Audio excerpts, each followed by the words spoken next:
All right, welcome back to another episode of the Cody Tucker Show. As always, I'm your host, Cody Tucker.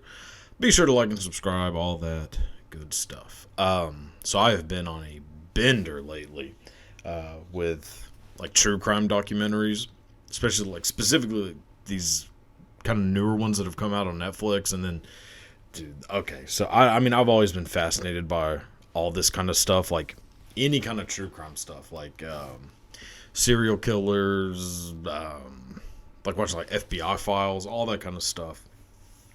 And this one actually is on Peacock, but this goddamn Casey Anthony documentary is so fucking nuts. I mean, her killing her kid is the second most nuts thing about this.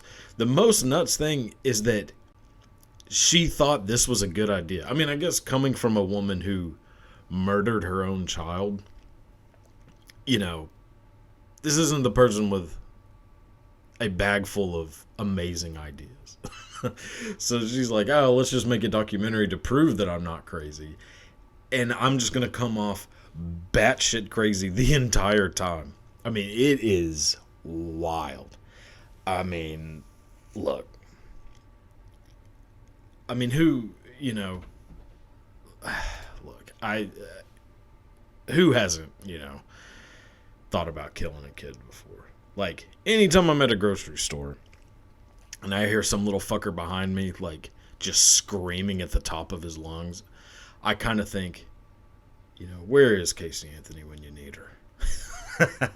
I mean, fuck me. Look, I mean, the closest I've ever come is, slipping a Plan B into someone's oatmeal. That's about the closest I've ever gotten to, killing a kid. But goddamn, she went full force on this thing. It is amazing. One thing that I did notice about myself, which I am not necessarily proud to admit, is Casey Anthony's kind of fucking hot. Look, I mean, there's something about just those dead eyes. I mean, like, I don't know. She's hot as shit. Like, I completely excuse her being a heartless murderer because of, like, how hot she is. I mean, god damn. Like, I mean, it's something about those eyes. Like, she has fucking, like, Clockwork Orange eyes. Or she's just like, like, miss, like, not Ludwig van, like that. Like, she's fucking wild. And I mean, like, there's something about being able to see above someone's pupils, like seeing the whites above the pupils, like, that's a psychopath. Like she has the face of someone who just saw a mouse 24/7. I mean, that is 100%. Like, if you look at any picture of like a school shooter, any of those people, they all have that. Just those, like, like big eyed, just staring into nothing. Like, so whenever I was watching this documentary, this woman 100% killed this kid. Yet, I would go out with Casey Anthony 100. I mean, look, I am in no position to be picky about who I go out with. So yeah, I mean, you murdered your own kid. I've been with worse. Hey, look, I'd say she's pretty goddamn progressive. Her body, her choice. I mean, it was basically just a very late term abortion. Like, that bitch waited till the 15th trimester and was like, yeah, well, time to exercise my rights. Oh my god. I mean,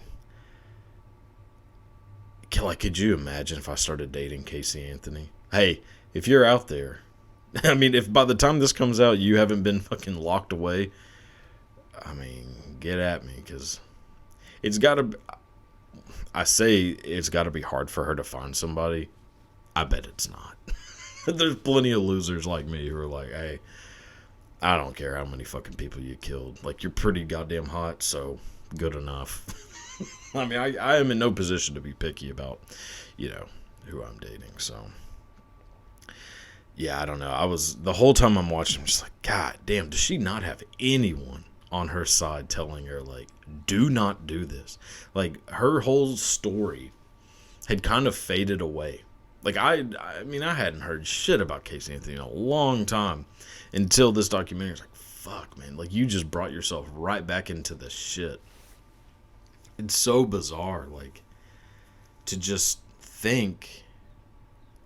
I mean, don't ever make a documentary about yourself. You're not going to come off good. Like, the only reason anybody would entertain the idea of making a documentary about you is because you did some wild shit. And they're going to exploit it. So for her to be like, oh, yeah, let's do it. That'd be a great idea. I'll show everyone how innocent I am. Then it goes, she's like blaming her dad. And she's like, oh, here we go. Another fucking spoiled white bitch. Like, blaming her problems on daddy issues. Like, nah. Like, your dad didn't kill your daughter. Like, you killed her and were driving around with her in the trunk of your car for, like, weeks. I mean, crazy. For the record, I don't think you should kill kids. I mean, I guess that should probably be said, but, my God.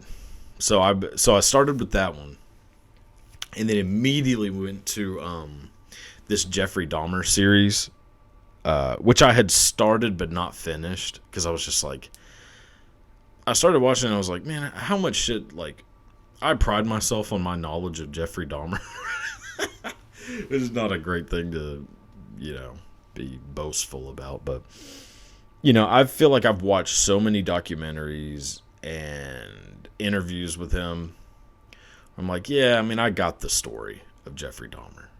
Like, I know what he did. He was a piece of shit, ate a bunch of gay dudes.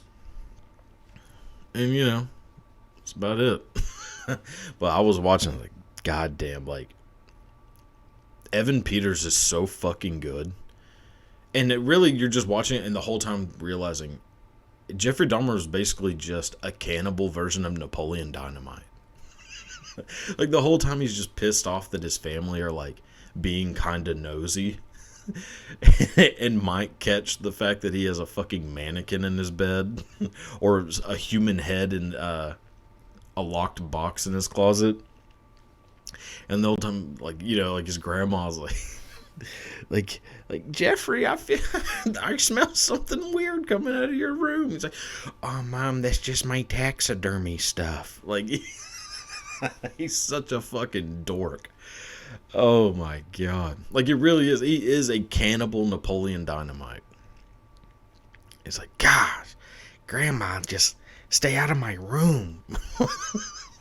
Like, I have all my personal things in there. Like, yeah, no shit, motherfucker. You have a human head wrapped in saran wrap. Which is a great advertisement, because she really wasn't ever complaining about the smell from his room. She was complaining about the smell coming from the basement, where he was, like, carving people up. But, I mean, this dude had a human head wrapped in saran wrap in his closet that she never could smell that. So that's really a great advertisement for saran wrap. That, like, look, we will keep shit so fresh that you can have a human head in your closet with no sort of refrigeration. He didn't pack it with salt like a fucking, a fur trapper. He had a just hot ass human head in his closet wrapped in just like, it looked like one layer of saran wrap, and it was able to keep it fresh and keep the smell, keep the odor away. How saran wrap isn't jumping on this moment as like this is the perfect advertising for them. I don't know, man. I think Jeffrey Dahmer is just, I mean, it is sad when you watch it because you're like, fuck, man. Like, if he would have just, like, because, okay, so one thing that the documentary does, that the show does such a good job on is because, like, I read a book about Jeffrey Dahmer, like, it went very in depth, and it was the first time I'd ever heard about his dad, or about his parents, really, both of them. in every documentary I saw, like there's like true crime documentaries, like interview, like all these things, it was always Jeffrey Dahmer came from a perfect household, no issues, parents were very normal, average parents, and he just became a psychopath, which inherently is way more terrifying. Like the idea that somebody could just be, to have nothing in their background that would lead them to this path, and they somehow do it, it like propagates the idea that there is a such thing as evil, of just straight evil, which I don't necessarily believe that there is. I don't believe that there's a force of evil that makes people do shit. I think there are people who, I think any evil thing people have done is 100% explainable. Like the most evil group of all time are the Nazis. I mean, there's actually like a I don't know what you would call it, but like a psychological like term for the idea that at any point when you start talking about like evil, the idea of evil, if you go into the conversation long enough, eventually Hitler will be brought up. It's the same for politicians. Like, if you talk about politicians long enough, eventually Hitler becomes part of the conversation. People get compared to Hitler if they are at a certain high enough level. There's some, it's like the Goldman, Gideon, something law. I don't know. But yeah, if you asked 100 random people, what's the most evil group of all time, 95% are going to say Nazis. For sure. But you can explain the Nazis' actions. Like, it wasn't just that these random groups of, 18 to 30, 40-year-old Germans were just born in a country where they just all happened to grow up and become evil pieces of shit. Like, that isn't what happened. They were otherwise probably very nice, normal people. Which, I mean, I'm not trying to make it seem like Nazis are in any way good people.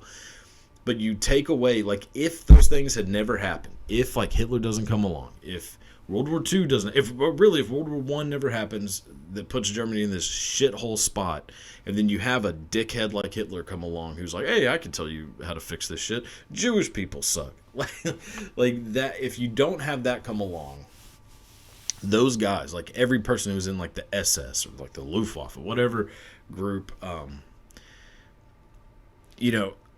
like the Gestapo, all those people, they don't become those people. They just become probably members of the military or whatever, but are just normal people. Like I don't believe that there just happened to be this group of thousands of horrible monsters in this one country at this one time, and it just worked out that way. Like it's not evil. Even Hitler, as all the actions are evil actions, but you can explain, like he explained his fucking logic. He wrote a goddamn book saying, hey, here's what I'm gonna do in the future, and everybody's just like, oh, what a fucking crackpot. Like, he explained it. Now, is their, like, methodology, ideology completely fucked? Yeah. Targeting any race, religion, group, whatever, culture, and thinking they need to be erased is fucked up. But you can explain how people get to that level. I mean, that's how it is. Like, it wasn't just that some evil ghost came and fucking invaded a baby Hitler, and then 35 years later, the Holocaust. Like, that isn't what happened. It's sometimes easier to just explain it that way. Oh, he's just evil. Hitler is evil. The Nazis were evil. They did horrible fucking stuff. But you can explain it. Like, you can explain how they got to that point, and how otherwise probably very normal people will do horrendous shit if they don't think that what they're doing is bad. And I mean, there's a lot of Nazis like long after World War II who, didn't get persecuted during like the Nuremberg trials, who have been interviewed where they're like, yeah, I don't regret any of this shit. You're like, You don't regret any of this? How the fuck is that possible? Like, they are so brainwashed by that, Nazi ideology that they don't think they did anything wrong. Now, there are a lot of them who were just like, I can't believe I was able to be led that way. And I highly regret what I did. It's fucking horrible. There are people who say that. And I, am typically pretty fucking cynical. I don't think all of them are lying. I'm sure there are some who are just trying to save their asses. But I think some of them really do, like, look back and are like, fuck, I can't believe I did this. Because you have to think, a lot of these are just people who enlisted in the German army and rose up to a point where, like, they were basically trained into becoming these fucking psychopaths. And it's crazy. And it's not just them. Like, you look at, like, in a lot of ways, the Japanese military was way worse. It is, like, when you really dig into, like, what the Japanese did during World War II, oh my god. Like, there's a thing called the, which you can't say on YouTube, but it rhymes with ape. The blank of Nanking, which is Nanking's a part of China, where this group of Japanese soldiers were basically just told, like, hey, you're going to go into this area of China and basically just fuck shit up. And boy, did they. They went into this area of China and killed everybody. And none of these people were soldiers. They were like Chinese soldiers. It was like women, children, babies. One of the things that they did, which is, fucking nuts, is because their guns had bayonets, is that they impaled babies onto the bayonets and then had, thousands of Japanese soldiers with babies impaled on bayonets marching through the streets of Nanking. That's pretty fucking evil. But it's the same thing. Like, these people in Japan aren't inherently evil. Like, that'd be crazy to say that the Japanese people are inherently evil. Like, no. And in 1942 or 41, whenever the blank of Nanking was, they didn't get possessed by some evil spirit. They got possessed by, like, a nationalism that fucked them up royally to the point where they didn't see other people as human beings. They saw them as, not even as animals, like lower than animals. So it's not explaining it to where you get to the point where you're like okaying it. You're just explaining how a person can get to that point when it isn't some just mystical thing of evil. Like, Jeffrey Dahmer wasn't possessed. He and going back to the original thought, he is typically made out to be a kid who grew up in the most normal household of all time and just became a fucking monster. That's not the case. Like, and I read one book about Jeffrey Dahmer and they mention it, not even in detail. In this fucking series, they really dove into the fact that his parents were wackos. Like, his dad was a fucking psychopath who just didn't commit murder yet, but had all these urges of killing people and raping people and all this. Bleeping people. And also he used to, I think, was like an arsonist and used to, like, set fires to buildings and then show up to the fire while all the police and shit were there and jerk off, like, in his car to, like, the idea that all these, like, firemen and police were there for the fire, like this building burning down. I think that's true. Also may or may not even be true. But yeah, and then his mom was a loony. Like, this motherfucker was, like, chasing aliens and was on crazy amounts of meds while Jeffrey Dahmer was in utero. I was like, yeah, no shit, that fucked him up. And there's all kinds of studies that show that if a mother, specifically a mother, but it could be a father too, but if a mother doesn't give a certain level of attention to their child, it can send them down a horrible path. Like, it's like a nurturing need that an infant has to have to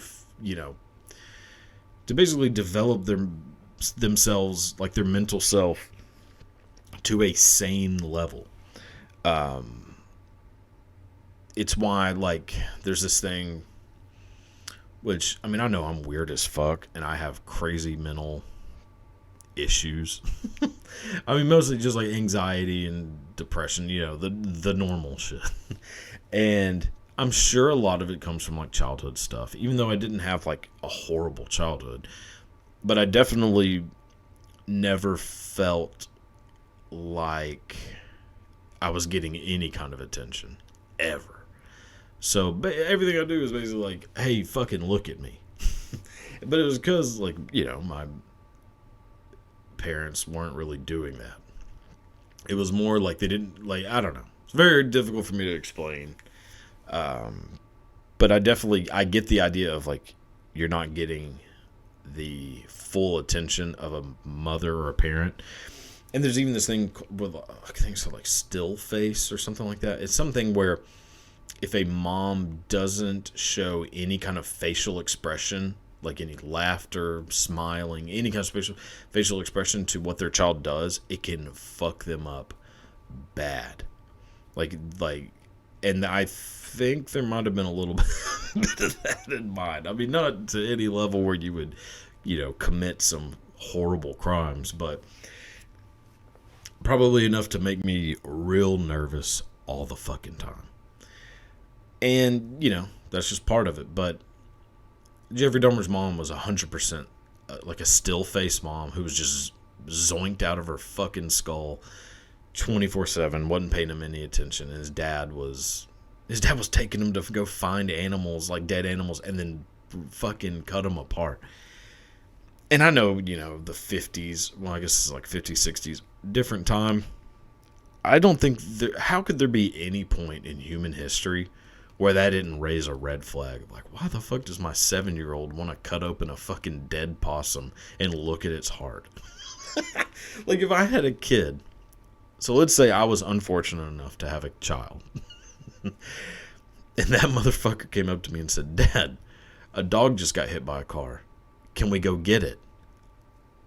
I'd be like, for what? He said, well, I just want to see what he looks like inside. I'd be like, get him, like, wrap him up, let's go. And I would have I would tape my fucking kid up with duct tape and just throw his ass in the goddamn Guadalupe River. Like, hell no, I am doing the world a favor right now. Like, I mean, like, there's 3 signs of a person potentially becoming a psychopath, like 3 big signs to look out for when they're a kid. And it's fucking with animals, having a weird fascination with fire and setting things on fire, and pissing the bed to like a old age, to like, wetting the bed into like their teenage years. If a person has all 3 of those, they are more than likely going to become a psychopath. I'm going to hedge my bets, and if I have a kid who does any of those 3 things, like, if you wet the bed past 9, sorry, bud. Like, you're fucking done. I don't get, like, parents not, like, how do you not, you're around this little shit 24/7 and you don't notice anything? And, like, all these excuses Jeffrey Dahmer had about, like, that's just, it's all my taxidermy stuff, that's the smell. It's like, there's a difference, I would imagine, between a dead raccoon and a fucking dead dude. Like, it has, I mean, from everything I've ever heard about people telling them, like, what a dead body smells like, it's not comparable to something else.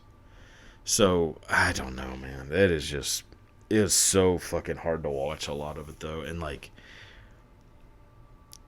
and yeah, and the police didn't give 2 fucks because they were all, like, gay. So they were just like, well, we're not dealing with this gay shit. I mean, it's a little more than that. Like, this dude's fucking eating people. Yeah, wild stuff. I mean, if you haven't watched it, for sure, check it out. And then the last one that I watched was Don't Pick Up the Phone, which just came out on Netflix. I had heard a little bit about this story from watching the movie Compliance. I think the movie's called Compliance. But it's about, so basically what happened what that movie is about and what this documentary is about is that, I don't know, it's probably like 10 years ago, maybe even a little longer. I mean, went over a pretty good stretch of time. There was this dude who was calling around these different fast food restaurants saying that I'm with such and such police department. We have a report that one of your employees, and he would like very vaguely describe the employee, stole money from a customer. We need you to bring her into the room, and one of two options can happen. We can either come get her, which is going to be very embarrassing for the business because the police are going to come and arrest one of your employees, or you could do the search for us. Which immediately, which I'm not a manager of anything, but if I was, immediately in my head I would think, yeah, I'm not about to strip search a fucking teenage girl. I don't care. Like, you come get her ass. I'm just the fucking manager. There's a thing where people try way too hard with their jobs, and it gets them into deep shit. You're just there to get a paycheck. If you work at goddamn Wendy's, you shouldn't be striving for Employee of the Month. Who gives a shit? Just go in there, make sure the place doesn't burn down, get your fucking check every 2 weeks, go home, and, have a fucking life. These goddamn managers are like, sure, I'll strip search one of my fucking employees and describe to you in detail. And then, so one, I'm already out. Like, I'm not strip searching a fucking anybody. Let alone strip searching some chick after she's worked a fucking 10-hour shift. Ugh. I mean, that's fucking Dahmer level smells. And the dude is like, saying the dude's so fucking, I would say he's smart about it, but not really, because he's really just playing on the fact that most people are fucking dumb. And, you call around enough places, eventually somebody's going to just fall for this shit and be like, oh, you're a police officer? Like, I'd be like, fuck you. Come get her ass. If she stole money from a customer, fuck her. That's her, So, and then as he's pretending to be a police officer, telling these, managers, okay, take your shoes off. Take your socks off. All that's, if you're going to fall for it, all that's pretty normal. Okay, we need you to take her shirt off. That's where I'm getting I don't feel comfortable about this. Like, shoes and socks, whatever. You're not going to see a nipple on a foot. But, yeah, taking her shirt. And then they do it. They take her fucking shirt off. And then take her bra off. Take her pants off. Take her underwear off. And then eventually, this bitch is just naked in a fucking manager's office at a McDonald's. I got to put that on the top 3 of worst places to be butt-ass naked. The back office of a McDonald's is way up on that list. And then it gets to the point where have her do jumping jacks so something falls out of her fucking vag, and then bend her over and check in her asshole. Now look, that is 100% where I'm drawing the line. This chick just worked the fucking French fries for 9 hours. I'm spreading her fucking cheeks, dude. Look, I've spread my ass cheeks at a Taco Bell many a times. But it was all, it was all my choice. I never had the manager do it. It was just my body saying, we got to get shit out of here. Wild. But then what's crazy is they go through all this, go through everything, figure out the guy who did it. Spoiler alert, the motherfucker gets off scot-free. But the girl, one of the main girl that they're really chronicling, and is also, I'm pretty sure the same girl who the movie Compliance is about, was working at the McDonald's, and she sued McDonald's, saying that they knew that these things were happening all across the country and weren't telling the managers about it, weren't notifying people enough. Which is, if you're McDonald's, how the fuck do you not send out just an email? Just send out an email saying, hey, if somebody calls pretending to be the police officers, wants you to look in a girl's asshole, don't. But she sues McDonald's and gets $6 million. Which immediately I'm like, worth it. Like, do you know what I mean, I would shove a Big Mac right up my ass for $6 million. Fries too. A large order of fries sideways up my ass for $6 million. I mean, she got out perfect. All she had to do was just get naked for someone in a McDonald's, back office. Granted, not a great place to be, but got $6 million fucking dollars. So, you can complain all you want, but god damn. You came out better than a lot of people. I mean, there are people who have gotten naked in worse places for very, very less money. So, hey, enjoy spending that money. Fucking have a good one. Well, that about wraps up this one. As always, be sure to like and subscribe. Thanks for tuning in to this shit show. Until next time, auf Wiedersehen.